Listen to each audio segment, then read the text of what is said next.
guys, welcome back to my Practically Imperfect Life. Recently, I've been getting quite a few questions sent to me regarding planning ahead. How is it that I choose how many core classes we're going to do each year versus electives? How is it I decide which one of those we are going to do? How is it that I pick out curriculum or evaluate curriculum? And I thought, well, that's perfect timing because despite the fact that it's only January, I am already starting to think about next year. And I am an early planner, and I do that for several reasons, which I've talked about before, but some of the main reasons are that one, I do like to have all of my curriculum on hand before the end of the current school year so I can spread out my planning process over the whole summer. I'm not rushing to get things ready right before school starts. I can do a little bit at a time in June and July. Second of all, I like to watch for sales. So if I can have a list of what it is I'm going to be purchasing, I can watch for specials and deals on those things over the coming months, spread out my purchasing a little bit. I also like that this is the time of year where I've gotten a good feel for the curriculum we're currently using. My kids, despite the fact that they're only 1 year apart, learn in different ways. And so I can see how something might be working for one student versus the other, or if I feel like something that especially my oldest is doing is going to be ideal for my son who learns in a different way than she does. And so I can keep those things in mind as I'm choosing and evaluating potential curriculum for next year. And of course, my last reason is that I want to have it on hand so that way I can share it with you guys nice and early so you guys can see what kind of things it is that we are going to be using and maybe take those into consideration as you are planning for your own students. So with all that in mind and the fact that I've been getting so many of these questions, I thought maybe I would take you along over a couple of videos as I'm starting that process of figuring out what it is we're going to be doing next year, looking at different curriculum and trying to evaluate which ones we think are going to be good, maybe give you some feedbacks on the things that we are currently using and whether or not it's something we're going to continue with. So the first step, though, is, of course, mapping out school years. And so I'm going to take you kind of all the way back to what we did before we even started high school. And that was doing a rough outline of our courses. This is where I made a list of ideas on potential things that I knew we were going to want to study over the course of the high school years and started kind of plugging it in. So let me show you kind of what I started out with.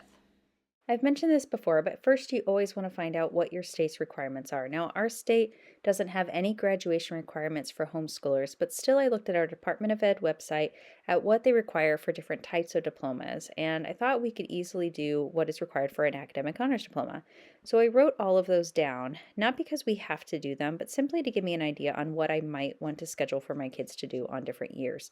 So you can see it's things you might expect, like 4 years of English, 4 years of math, 3 years of science, 2 years of history, government, econ, PE, health, a couple of electives, foreign language, and so on.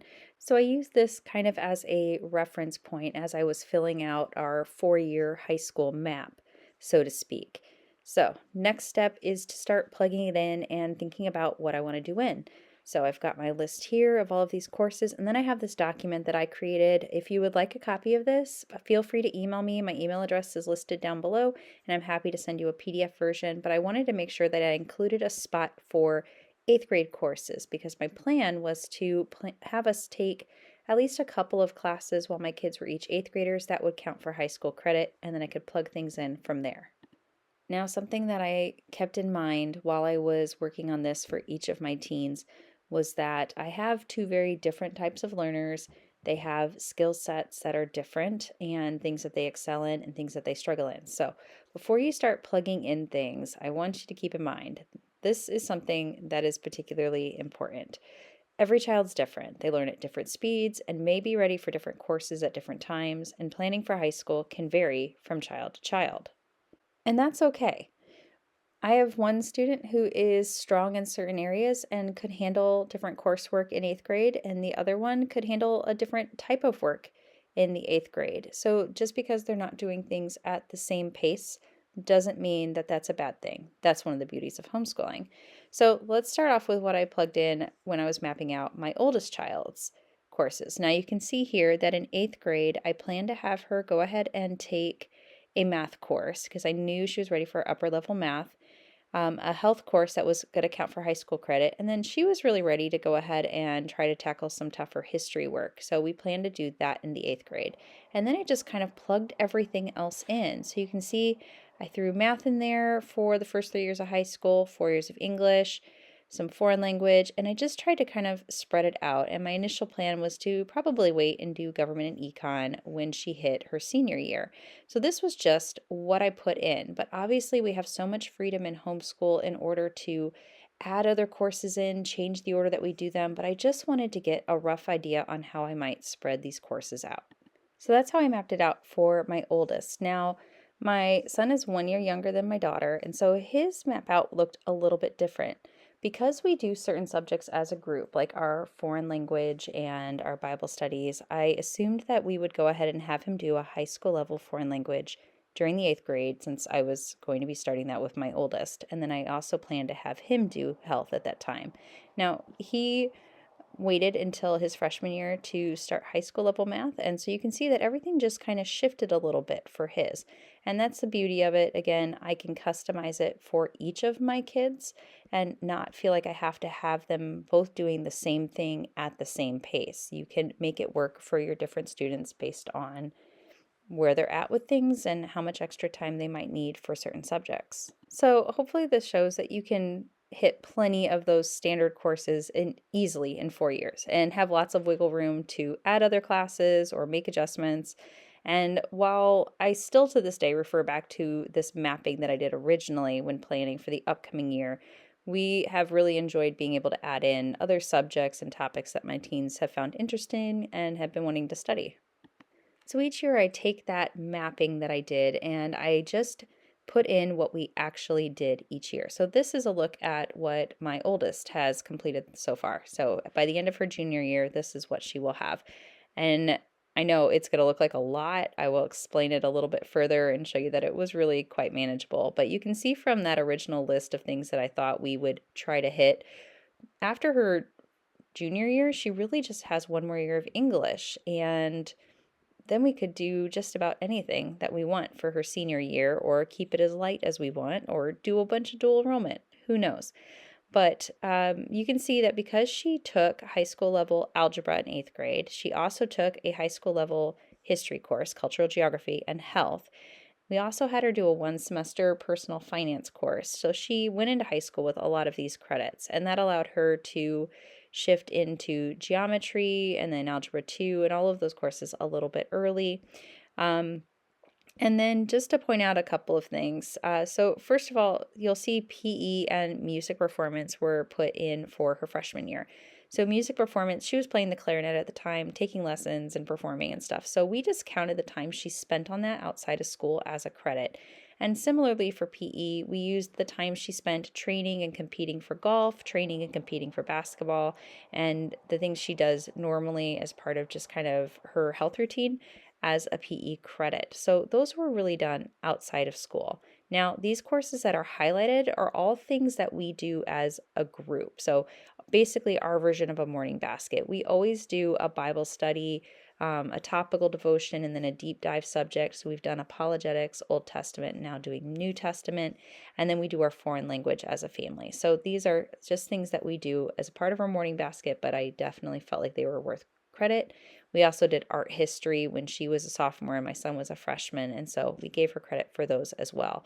So in reality, she was only doing a handful of subjects that were true independent work.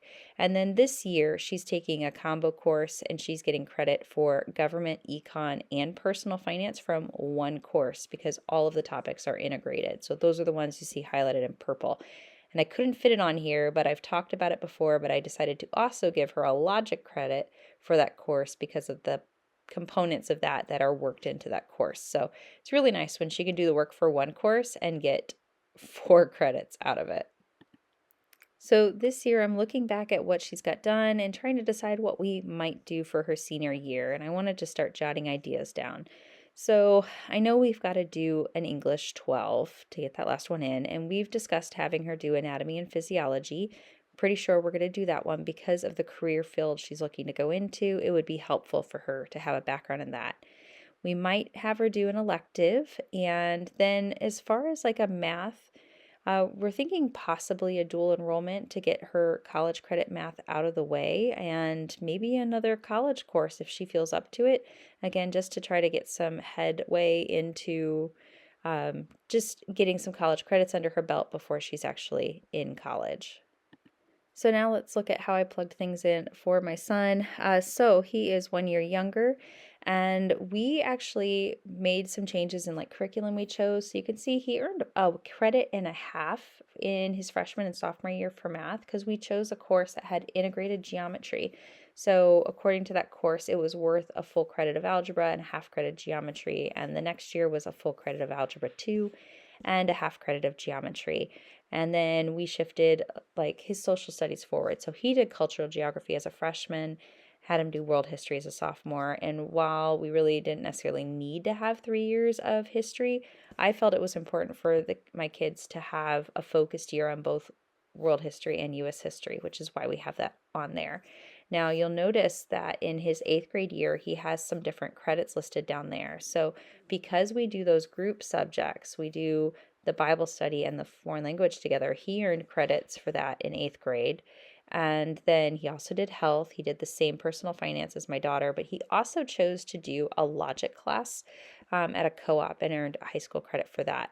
And then the aerospace science you see here, and I forgot to mention it, it's also on my daughter's, was a summer course that they did where they got to learn about building rockets and things like that. And it was a lot of fun. It was a really cool course for them to do. So it's just, making it different for each kid. Just like my daughter, we gave him the PE credit for the things that he did in terms of athletics. Music performance, he plays guitar, so similarly. And then again, here are all the highlighted courses. These are all of the things that we do as a family and things that he got credit for that.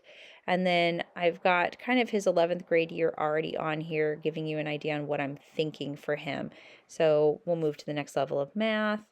We'll do English 11, most likely do physics, then US history, and then possibly an elective. So just a little bit different from how my oldest is doing it, but still he's in great shape. And by the end of his junior year, he'll have a lot of his, not quite requirements, but the things we're hoping to do already completed. So hopefully that gives you a little bit of an idea on how it is that I approached doing my planning. Again, first step is always to find out if your state has any requirements or if the career field or the college that your student might be interested in have any requirements for applying there. We have definitely taken into consideration things that we've learned on recent college tours with my oldest in terms of figuring out like what we might want to include next year for her last year of school. And so that has definitely changed the way we've planned a little bit just by her kind of deciding on a career path and the types of things she's going to need to have for that career path. And so that's why when I did that initial mapping, I wasn't specifying exactly which math course, exactly which history course, or exactly which electives we were doing each year, because that might change depending on how your student is doing in current courses, how it is that they are handling their course load, what is it that they want to focus on in the future that will change those things. But again, we just had a rough idea on what it is we wanted to include each year. And then every year I go in and I add to that little tracking sheet the list of the courses that we did and the credits. Of course, we have that on their official transcripts that I've created as well, but I have it on that sheet just so I have something that I can scribble on and write it in and have all the information in a place that's easy for me to see and edit and kind of, jot notes all over. So the next step in this process will, of course, be deciding exactly what classes we want to do next year when my son is a junior and my daughter is a senior. And so I'll be taking you through that process in the next video, kind of honing in on what exactly it is we want to study and then starting to do some research into some different curriculums and what it is I do as far as evaluating different types of ones to determine which one it is that I'm going to purchase. I hope you found this video helpful. If you have any questions at all about how it is I track things, assign credits, the types of courses, anything like that, please drop a comment down below. I know, especially like those first couple years, it looked like we had a ton of things that my kids were doing, but I will say that every student is different. Some students can handle a lot of coursework, especially if you spread it out. Yeah, there were definitely classes that we did not do every day. There were classes that, could have been done in a semester, but we spread the work out over the course of a whole year. There were courses that we did together as group studies, which definitely helps with, incorporating those along with other subjects. And despite the fact that, they have earned quite a few credits in the first few years of high school, we still managed to be done at a fairly decent hour every day.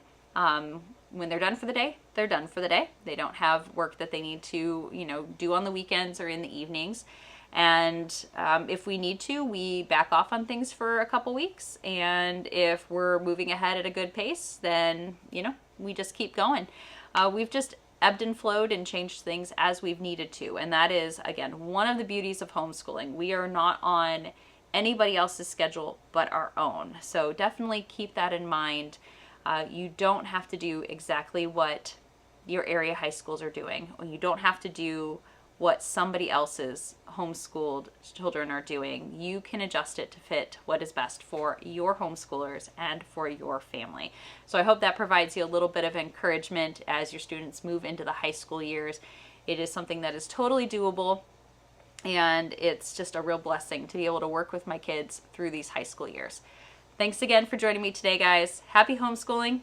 See you in the next video.